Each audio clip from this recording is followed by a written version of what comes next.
Neseniai Lietuvos laikrodžių pasaulį sudrebino, turbūt galima taip sakyti, nes nelabai čia kas ir vyksta. Naujas visiškai individualaus dizaino laikrodis, kurį sukūrė jaunasis laikrodininkas ir kūrėjas Liudas Norkus.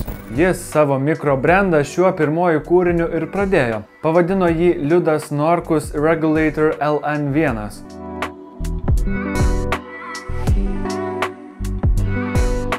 Šis laikrodis ypatingas tuo, kad kiekvienas jo komponentas buvo sukurtas jo paties ir kiekviena dalis, išskyrus mechanizmą, buvo užsakyta individualiai, kurias tarp kitko dar ir reikėjo apdirbti ranka.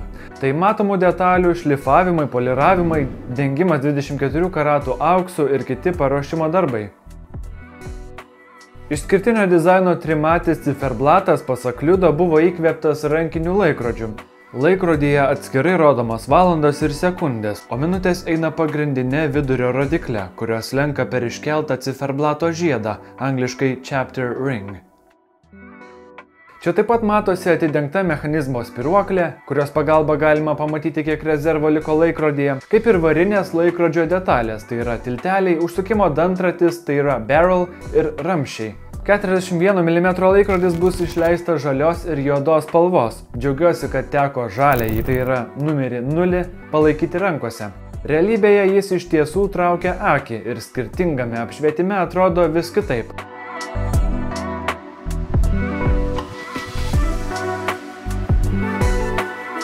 Taip pat man pasirodė įdomus aukštai išgaubtas safyrinis stiklas.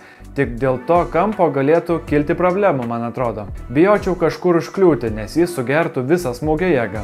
Na, bet visgi žvejoti šio laikrodžio tikrai nesinešiau. Tai klasikinis laikrodukas prie kostiumo ar su kokiu tai išeiginiu apdaru. Taip pat patiko minimalistinė, bet išskirtinė medinė laikrodžio dėžutė. Man dėžutės kažkaip visada yra laikrodžio emocijos dalis.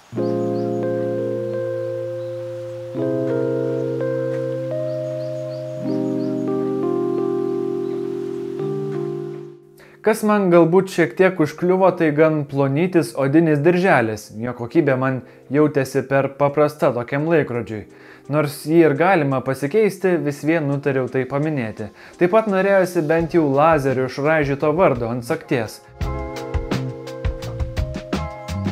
Bet turbūt tai būtų daugiau prisidėję prie galutinės kainos. Tai negalima prašyti visko už palyginus nedaug kainuojantį laikrodį. Nors pavyzdžiui laikrodžio nugarėlė Caseback man patinka. Švari, simetriška ir turi užrašytą kiekvieną laikrodžio numerį. Laikrodžio viduje guli modifikuotas Seagull ST36 arba 3600 mechanizmas. Tai modifikuotas šveicariško ETA 6497 mechanizmo klonas. Liudas sakė, kad su juo buvo gerai pradėti mokytis.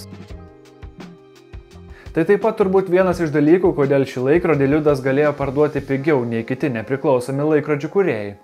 Iš viso LN1 bus išleista tik 200. Liudas paatviravo, kad visus juos per išankstinį pirkimą išpirko per 2 dienas. Pirmas 100 kainavo 900 svarų, kitas 100 – 1100. Dauguma pirkėjų buvo iš užsienio. Liudui pavyko sudominti gan didelę masę laikrodžių entuziastų svetur. Apie jį jau kalba Reddituose, Discorduose ir laikrodžių forumuose.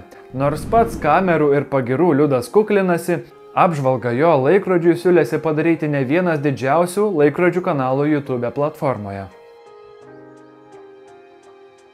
Tikiuosi, ta bendruomenė augs ir ateityje jis atsidurs tarp didesnių nepriklausomų laikrodžių kūrėjų vardų. Turbūt klausėte, kodėl ant valandos ciferblato parašyta England. Na, tiesiog dėl to, kad Liudas šį laikrodį sukūrė būdamas Anglijoje.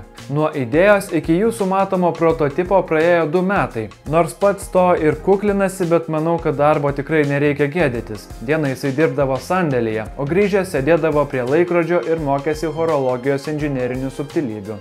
Jis dalinosi, kad mažame kambarėlyje vietos užtenka vos padėti kelis žingsnius. Ten stovi jo darbastalis, staklės ir lova. Horologijos mokėsi pats, nors jo laikrodininko kelyje konsultavosi su ne vienu užsienio profesionalu.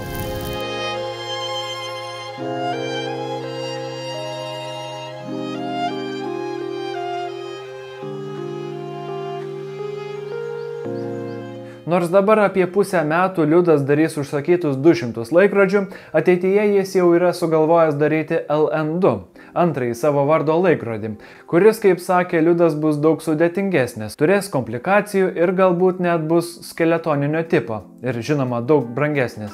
Taip pat tuo tarpu jį žada išleisti ir Lietuvai skirtą laikrodį, bet kiek labiau minimalistinį, bet ir tokį, kuris nesuplėšys kišenės lietuviui.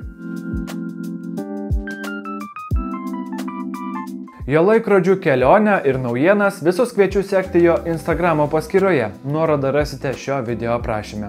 O dabar linkiu jam sėkmės ir tobulėjimo ir pagaliau išsimiegoti, nes jisai sakė, kad kartais tenka miegoti po 2-3 valandas į parą. Šiaip labai džiaugiuosi, kad pavyko su Liudu susitikti gyvai ir apžiūrėti jo laikrodžio prototipą. Ant riešo jis jautėsi kaip itin prabangus ir dailus laikrodis, nuo kurio buvo iš tikrųjų sunku atitraukti akį.